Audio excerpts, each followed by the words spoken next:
아름다운 세상이죠. 하나님 아버지께서 세상을 참 아름답게 창조하셨습니다. 하나님을 믿는 성도라면 누구나 하나님께서 세상을 아름답게 창조하셨음을 믿음으로 고백하면서 살아계신 하나님을 찬양하는 것입니다. 하지만 우리는 갈수록 그 아름다움을 느끼지 못하면서 살아갑니다. 아니, 아름다움을 잃어가고 있죠. 또 성도들은 누구나 마음속에 그리워하는 게 있습니다. 마치 이스라엘 백성들이 그랬듯이 젖과 꿀이 흐르는 가나안 땅을 사모하죠. 첫사람 아담과 하와가 근심도 없고 걱정도 없이 먹는 것 마시는 것 걱정하지 않고 행복하게 살았던 것처럼 그런 에덴 동산을 사모하면서 살아갑니다. 왜입니까? 바로 우리가 사는 이 세상이 가나안 땅이 아닌 것을 알기 때문입니다. 에덴 동산이 아니라는 사실을 잘 알기 때문이죠. 살면 살수록 사람들은 인생이 결코 쉽지 않다는 사실을 깨닫게 됩니다. 내가 말한 대로, 내가 생각한 대로, 내가 마음먹은 대로 되지 않는 것이 인생이다 알게 됩니다. 살면 살수록 내가 짊어져야 할 짐이 너무나 많다. 그것을 알고는 낙심을 하게 됩니다. 때문에 주님 뭐라고 그러셨어요? 마태복음 11장 28절에서 오라고 하셨습니다. 누구에게? 수고하고 무거운 짐을 진 자들에게 다 내게로 오라고 하셨죠. 내가 너희를 쉬게 할 것이다. 왜입니까? 주님은 아시는 겁니다. 이 세상에 살면서 멍에를 지지 않는 사람이 없다 아십니다. 이 세상에 살면서 누구나 인생의 짐이라는 것을 지고 살아갑니다. 예외가 없습니다. 멍에를 지고 짐을 지며 살아가기 때문에 하루라도 속히 그 멍에를, 그 짐을 내려놓아야 합니다. 아니면 깔려 죽죠. 정말 죽을 것 같이 고통스러운 그런 짐들 지고 가는 사람들이 많습니다. 때문에 주님은 그 무거운 짐을 가지고 나와서 바꾸어 가라는 겁니다. 내 멍에를 메라. 내가 지어주는 짐을 지어라. 왜? 안 지고 안 맬 수는 없지만 주님이 지어주시는 멍에는 쉽고 주님이 지어주시는 짐은 가볍기 때문이죠. 오늘도 주님은 여러분을 부르십니다. 그 부르심에 응답하시기를 주님의 이름으로 축원합니다. 여러분은 세상을 어떻게 생각하십니까? 얼마 전에 스티브 잡스가 참 유명한 사람이죠. 대단한 사람이죠. IT의 혁명을 일으킨 아주 그런 사람인데 죽었습니다. 근데 죽기 전에 유언을 남겼죠. 요즘 그 스티브 잡스가 남긴 유언들이 많이 회자되고 있어요. 그 사람은 정말 많은 돈을 벌었고 많은 명예를 가지고 있었습니다. 하지만 결국 어떻게 됐어요? 젊은 나이에, 많지 않은 나이에 암 투병하다가 결국 침대에 누운 채 죽어가지 않았습니까? 자기 집에 병원을 차려놓듯이 놓고 병상에 누워서 들려오는 소리라고는 둔탁한 기계음뿐입니다. 그 기계음을 들으면서 잡스는 자기가 살아온 인생을 후회하면서 이렇게 유언했다고 합니다. 여러분, 잡스가요, 그 훌륭하다고 생각하는 분이 자기 자신을 뭐라고 표현했냐면 나는 괴물이다 그랬어요. 괴물이다. 평생 목표를 이루기 위해서 쉼없이 달려왔고 많은 재물도 모았다. 하지만 짧은 인생 이제 와서 보니까 다 소용없는 것이었다. 결국 죽음을 앞에 둔 나의 모습을 보니 나는 괴물에 불과하다. 이렇게 고백했어요. 그러면서 주변 사람들에게 이렇게 충고했죠. 여러분, 먹고 살 만큼의 재물이 있다면 이제는 다른 일을 하세요. 다른 일을 하세요. 돈 버는 일 말고 다른 일을 하세요. 나를 위한 일을 하지 말고 남을 위한 일을 하세요. 나 같은 괴물이 되지 않기 위해서 특별히 사랑하는 일을 하세요. 오직 사랑의 기억만을 가져갈 수 있기 때문입니다. 여러분, 잡스의 말처럼 인생은 짧습니다. 우리가 세상을 생각할 때 반드시 알아야 할 사실이 뭐라고요? 인생은 짧다는 겁니다. 성경도 말하죠. 70이요 강건하면 80이라고. 그게 우리의 인생입니다. 그리고 또 하나 알아야 할 사실이 있습니다. 세상에 대해서 인생을 짧다는 것과 더불어 세상은 악하다는 것입니다. 하나님이 세상을 아름답게 만드셨지만, 창조하셨지만 성경은 세상을 악하다고 합니다. 이 세상은 타락하였다고 하죠. 심지어 창세기 6장 5절 6절을 보니까 하나님께서 세상이 사람의 죄악으로 가득 차 있는 것을 보시고 사람마다 그저 못된 생각만 하는 것을 보시고 후회하셨어요. 땅 위에 사람 지으신 것을 후회하셨습니다. 뭡니까? 인간의 죄와 인간의 욕심 때문이에요. 인간의 죄와 인간의 그 욕심이 하나님이 아름답게 지으신 세상을 타락시키신 겁니다. 여러분, 인간의 탐욕이 얼마나 많은 생명을 죽게 했습니까? 지금까지 멸종된 동물과 식물들 제가 한번 찾아보니까 참 많아요. 잘 못 느끼시죠? 그럼 제가 가까운 얘기 하나 해드릴게요.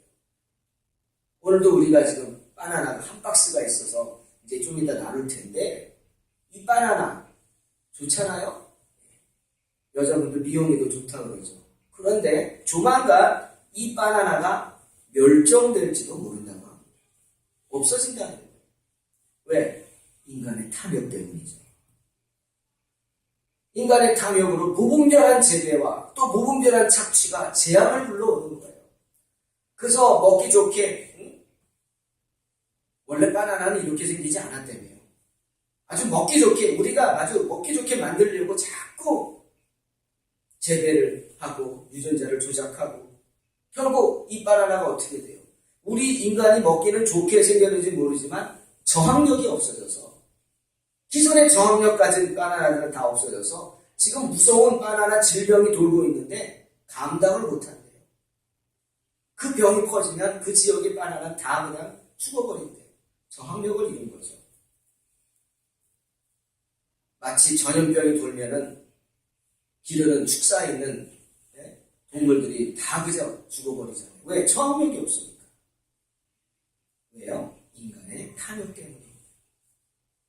첫사람 아담과 하와가 뱀의 유혹에 넘어가서 불순종하죠. 하나님 말씀에 불순종해서 선악과를 따먹는 순간에 이 세상에는 죄라는 것이 들어왔습니다. 그 순간 이 세상은 악한 자의 손에 넘어가고 말았다는 거죠. 그 죄가, 인간의 죄가 아름다운 세상을 악하게 만든 거예요. 때문에 요한일서 5장 19절에 뭐라 그러셔요? 온 세상은 악한 자 안에 처하였다 말씀하시는 것입니다. 그로 인해 세상 사람들은 악한 자가 지배하는 이 세상에 살게 되었고, 그 악한 자가 주관하는 풍속을 쫓아 살게 되고, 그러니 시험에 들고 어려움을 겪고 공중 권세 잡은 자의 손에 붙잡혀서 결국 사탄의 지배를 받으며 살게 됐다고 에베소서 2장에서도 말하고 있죠. 그런 세상에서 저와 여러분이 살기 위해선 어떻게 해야 됩니까? 죄의 짐을 벗어버려야만 합니다. 죄의 짐. 그 죄의 짐을 벗어버리기 위해서 어떻게 해야죠? 죄에 대해서 민감해야 합니다. 그래서 무디우면 안 되고 죄에 대해서 민감하게 깨어서 항상 내 자신을 돌아보고 회개할 수 있어야 돼요. 여러분, 회개가 뭡니까? 돌이키는 것입니다. 자기가 잘못한 것을 인정하고 그것을 깨닫고 인정하고 그것으로부터 돌이키는 거예요. 다시는 그 죄를 짓지 않는 게 회개하는 겁니다. 날마다 내가 죄인인 것을 인정하면서 우리는 회개의 무릎을 꿇어야만 죄의 짐을 벗어버리며 사탄의 지배를 벗어나서 살 수 있다는 겁니다. 한국 성서대학교의 신학학 교수 한 분이 신문에 이런 제목의 글을 올렸어요. 신앙생활을 열심히 한다고 인격적으로 변할까? 물음표. 신앙생활을 열심히 하면 인격이 변하냐는 말이죠. 이분의 답은 뭐냐? 아니다. 아무리 신앙생활 열심히 해도 인격이 변하지 않는다. 좀 회의적이죠. 모든 사람들은 신앙생활 열심히 하면 좀 나아지겠지, 변하겠지 하고 기대를 하지만 그렇지 않다는 거예요. 그의 삶의 모습과 인격이 신앙생활하면서 변화되는 사람이 많지 않다는 겁니다. 그 근거로 이분은 성경에 마태복음 7장 13절을 지시했어요. 그러니 주님이 뭐라 그랬다고 해요? 좁은 문으로 들어가기를 힘쓰라 하셨다는 거예요. 좁은 문이라 해요. 아무나 못 가니까 좁은 문이라는 거죠. 그리고 또 한 가지 누가복음 12장 32절에 주님이 이렇게 말씀하셨어요. 적은 무리여 무서워 말라. 너희 아버지께서 그 나라를 너희에게 주시기를 기뻐하시느니라 하셨다는 거예요. 적은 무리라고 했다는 거죠. 여러분, 이분의 말이 아주 틀린 말은 아닌 것 같습니다. 예수님을 영접하고 변화되는 게 결코 쉽지 않아요. 특히 예수 믿는 것을 하나의 교양 강좌처럼 생각하는 분들, 내 인격 수양을 위해서 예수를 믿는 분들, 그런 분들의 인격은 전혀 변화되지 않습니다. 예수를 믿는다는 것은, 신앙생활 한다는 것은 좋은 말씀 듣고 정말 돌을 닦는 심정으로 인격의 수양을 위해서 그렇게 믿는 게 아닙니다. 예수를 믿는다는 것은 목숨을 거는 겁니다. 거듭난다는 게 뭡니까? 새로 태어나는 거예요. 그러니 이전에 내가 살았던 것은 죽어야 돼요. 나는 죽고 누가 살아요? 주님이 살아야 돼요. 할렐루야. 그게 예수 믿는 거예요. 나는 죽어야 돼요. 내 목숨을 걸어야 돼요. 나는 죽고 내 안에 누가 살아요? 예수님이 살아요. 그래야만 거듭날 수 있는 겁니다. 그런 자세로 신앙생활을 해야 한다는 거죠. 때문에 주님이 뭐라고 그러셨어요? 요한복음 3장 5절에 사람이 물과 성령으로 거듭나지 아니하면 하나님 나라에 들어갈 수 없다 말씀하신 거예요. 무슨 뜻입니까? 많은 사람 앞에서 자기 신앙을 고백하고 물세례 받습니다. 세례 받는 분들 많습니다. 세례 받으라고 하고 받아야만 합니다. 하지만 그게 끝이 아니라는 거죠. 주님을 만나야 합니다. 그리고 물세례뿐 아니라 주님 앞에서 성령으로 세례를 받아야 합니다. 그래서 그의 심령이 온전하게 변화돼야 돼요. 성령 세례 받으라는 말이 그 뜻입니다, 여러분. 그의 마음에 회개의 영이 부어져야 한다는 거예요. 그래서 사도행전 11장 18절 말씀처럼 하나님으로부터 생명 얻는 회개를 선물로 받아야 한다는 거예요. 유태인들은요, 이방인에게 전도하기를 싫어했어요. 왜? 이방인들을 좋아하지 않았거든요. 자기만이 선민이라 생각했죠. 그런데 바울과 바나바는 이방으로 가서 전도하기 시작했어요. 놀라운 역사들이 일어났어요. 그래가지고 유태인들이 사람들을 파견했어요. 무슨 일이 일어나는지 좀 보고 와라. 그래가지고 예루살렘 교회에서 사람들을 파송해서 바울과 바나바가 하는 사역의 현장에 가봤어요. 가니까 자기들 눈앞에서 놀라운 일들이 일어나는 거예요.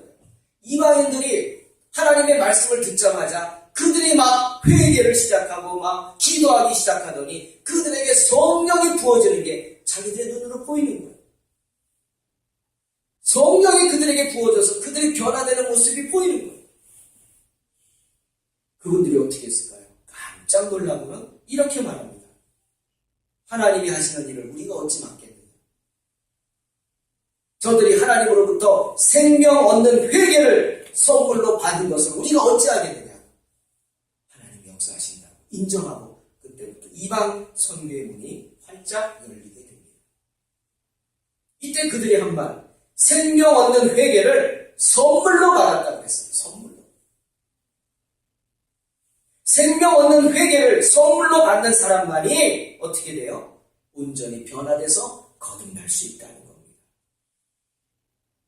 그저 머리로 이해하고 입술로 고백한다고 해서만 인격적으로 변화되고 그의 삶이 변화되는 게 아니에요. 온전히 생명 얻는 회개를 선물로 받아서 회개의 영이 부어져서 그 사람이 온전히 거듭날 때 그는 하나님의 백성이 될 수 있다는 말씀입니다. 때문에 주님 뭐라고 그랬어요? 세례 요한만이 아니라 주님도 우리에게 계속해서 말씀하셨어요. 회개하라. 회개하라. 천국이 가까웠다.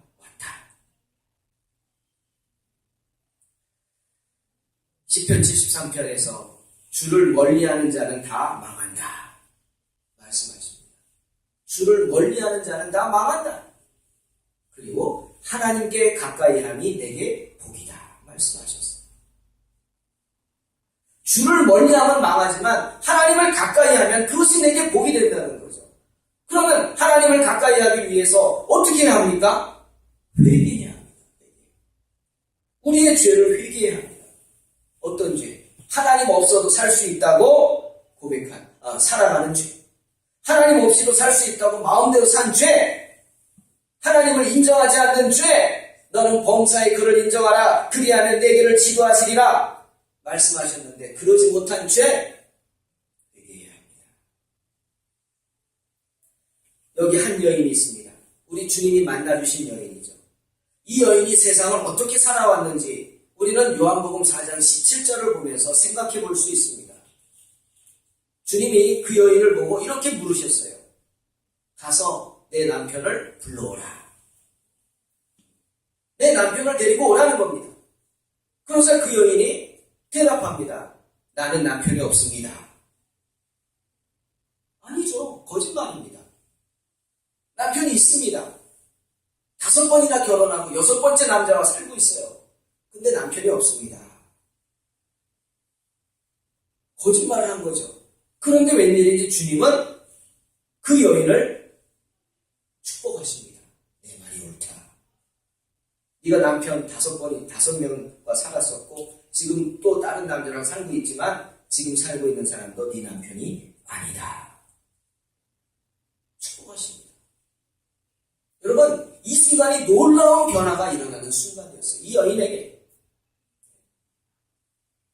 삶의 갈증을 느끼고 채워지지 않는 갈증 때문에 남편을 5번이나 바꾸고 6번째 남자와 살고 있지만 그래도 만족할 수 없다는 겁니다. 아니 5번뿐 아니라 6번, 7번, 10번, 100번을 해도 이 여인은 만족하지 못할 겁니다. 만족할 수 없다는 거죠. 그 갈증을 채울 수 없다는 겁니다. 그러니 이 여인이 어떤 취급을 당했겠습니까? 동네 사람들한테. 아주 음란한 여인으로 취급당했겠죠. 정말 음란하게 생각되지 않습니까? 여러분도 생각하시기에.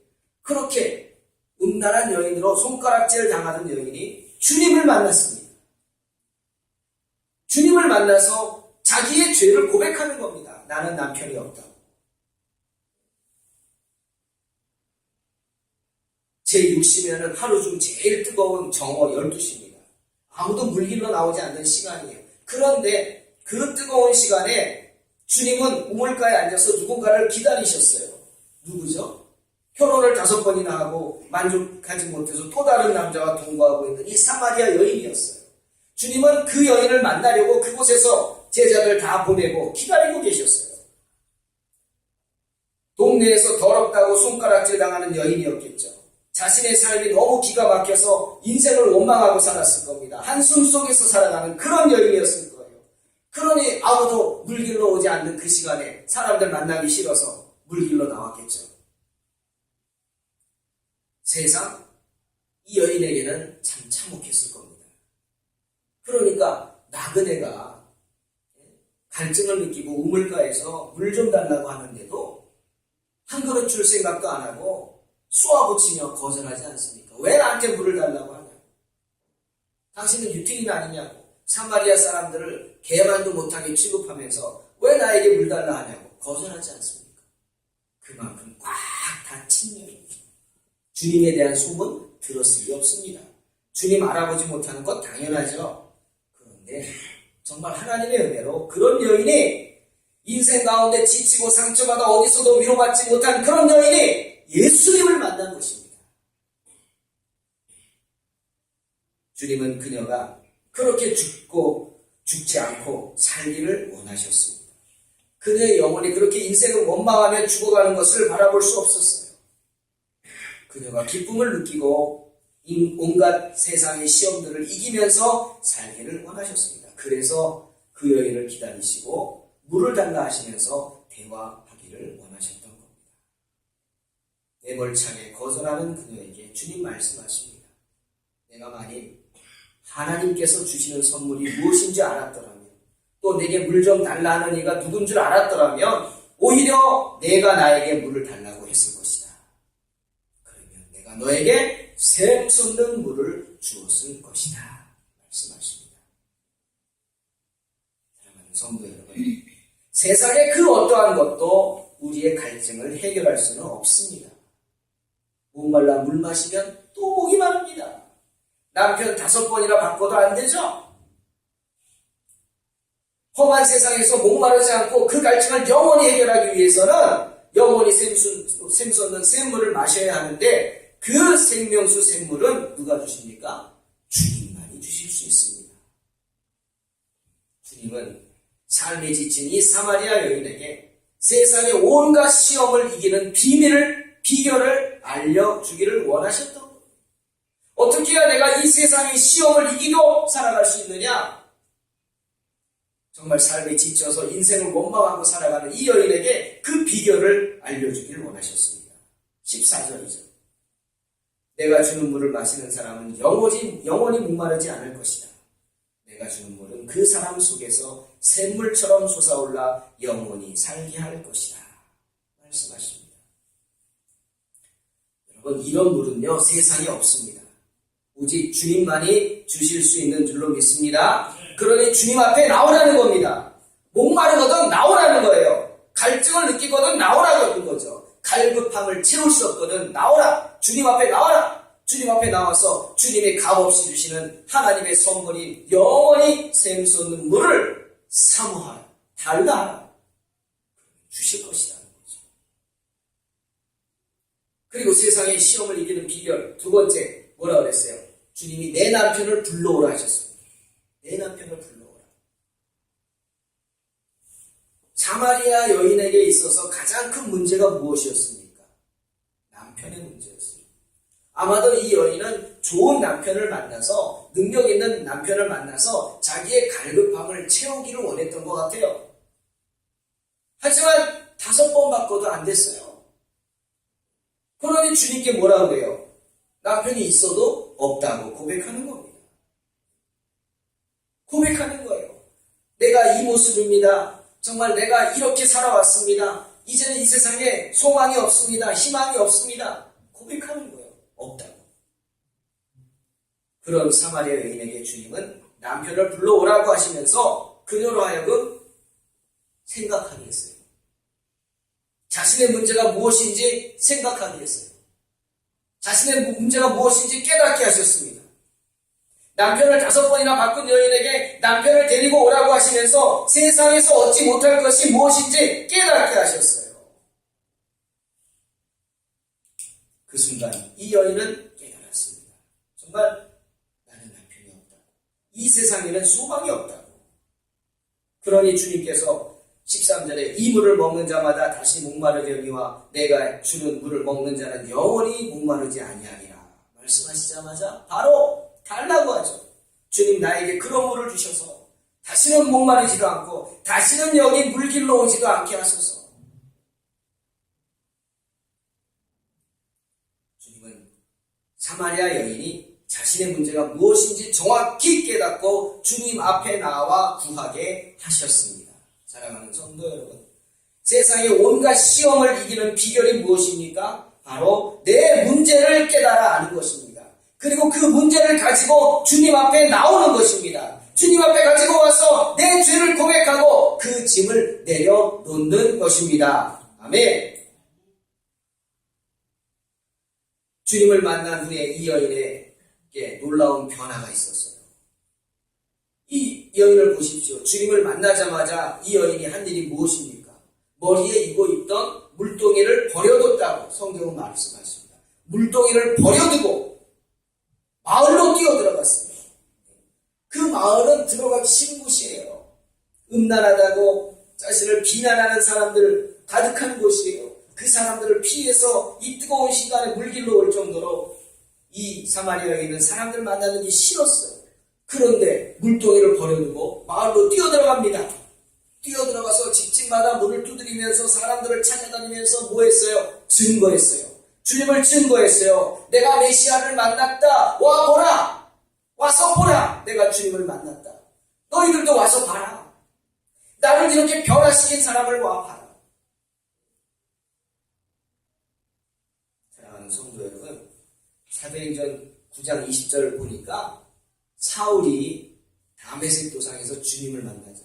자기는 그게 하나님을 향한 열심인 줄 알고 제자들을 다 핍박하고 죽이고 다메섹까지 잡으려고 쫓아오는 그런 그릇된 열심을 가진 사울이요, 다메섹 그 길에서 주님을 만나고 장님이 되고 눈을 뜨고 회개하고 곧바로 행한 일이 바로 뭐였어요? 전도하는 일이었어요. 전도하는. 바울이 변화돼서 제일 먼저 한 일이 전도하는 일이었어요. 이 사마리아 여인도 거듭나고 회개하고 거듭나서 제일 먼저 한 일이 뭐예요? 물동이를 버려두고 마을로 뛰어 들어가서 전도하는 일이었어요. 어떻게 이럴 수가 있죠? 회개했기 때문에. 주님을 만나서 회개했기 때문에. 남편을 불러와라. 남편이 없습니다. 그래, 너는 남편 5이 있었고 지금 사는 남자가 네 남편이 아니다. 그 말을 듣자마자 이 여인은 무너져 버렸어요. 그 순간 주님 앞에 뭐라고 고백했어요? 주여, 당신은 선지자입니다. 고백했어요. 자기의 신앙을 고백한 거예요. 그리고는 물동이를 버려두고 마을로 가서 그 주님을 전도하기 시작한 겁니다. 여러분, 회개하는 자에게 하나님이 용서와 더불어 능력을 주실 줄로 믿습니다. 세상을 이기는 비결 세 번째 뭡니까? 자신의 죄를 회개해야 합니다. 세상 유혹에 빠져 주님을 잊고 지내면서 행한 우리의 죄를 회개해야 합니다. 나에게는 주님밖에 없음을 고백하면서 주님을 떠나지었던 나의 모든 죄를 회개해야 합니다. 그러면 주님께서 회복시켜 주시고 능력을 주실 줄로 믿습니다. 사랑하는 성도 여러분, 죄는 무서운 것입니다. 하나님께서 아름답게 창조하신 것들을 파괴하는 악한 것입니다. 죄의 싹은 사망입니다. 죄를 지으면 주님을 멀리하게 되고 주님을 멀리하면 망하게 됩니다. 하지만 그 무서운 죄를 해결할 수 있는 방법이 있습니다. 뭐죠? 주님 앞에 나와서 회개하면 되는 것입니다. 지금까지 음란하다고 손가락질 받던 여인이 주님을 만나러 어떻게 됐어요? 훌륭한 전도자가 되었습니다. 세상 시험에 빠져서 살 소망을 잃고 남편을 5번이나 바꿨던 이 사마리아 여인이 변화되었습니다.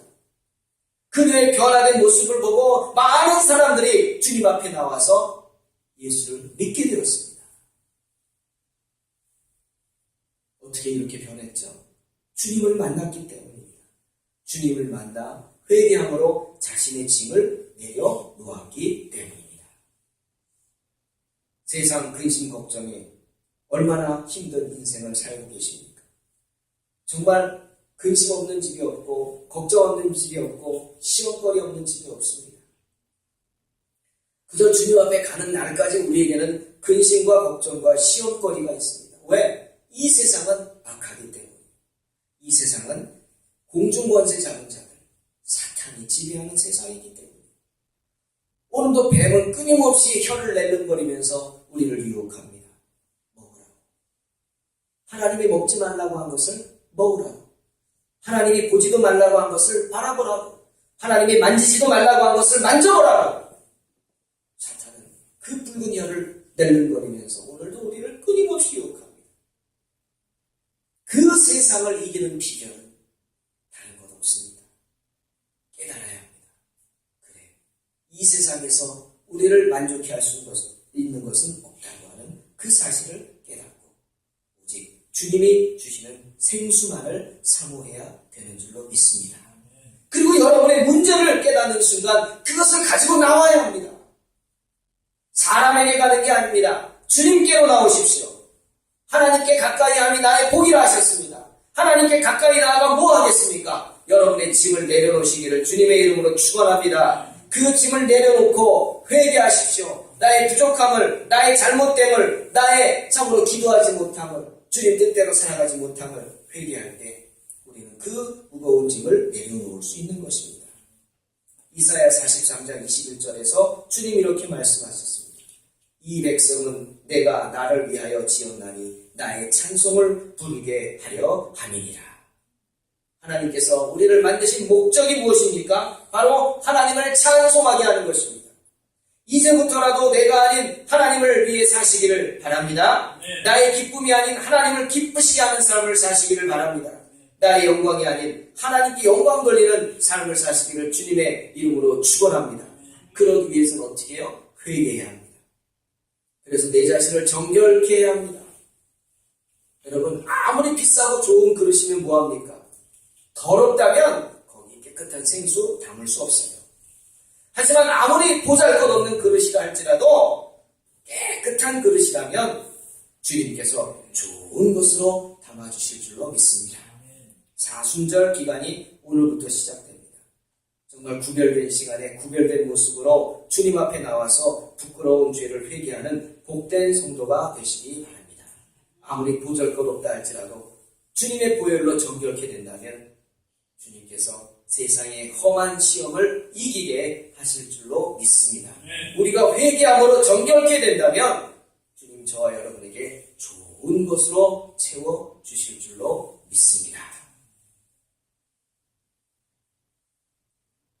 주님 앞에 엎드려 우리의 모든 물동이를 내려놓고 세상으로 나아가 전도하는 복된 성도들이 되시기를 주님의 이름으로 축원합니다. 기도하겠습니다. 하나님, 정말 저희들 어리석은 가운데 있습니다. 부족한 가운데 있지만 정말 세상에 소망이 없음을 고백하며 주님 앞에 나올 수 있도록 은혜를 내려주시옵소서. 주님, 회개의 영을 부어주시옵소서.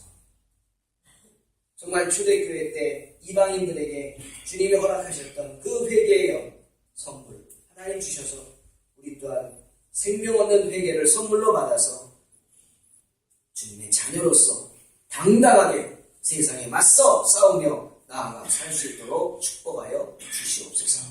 사순절 기간입니다. 한 번 더 내 자신을 돌아보며 한 번 더 주님 앞에 나와 엎드려 기도할 수 있는 복된 성도들 되게 하시며 그로 인해 우리의 모든 문제들이 주님 앞에 내려놓고 기도함으로 해결되는 역사가 있게 하여 주시옵소서.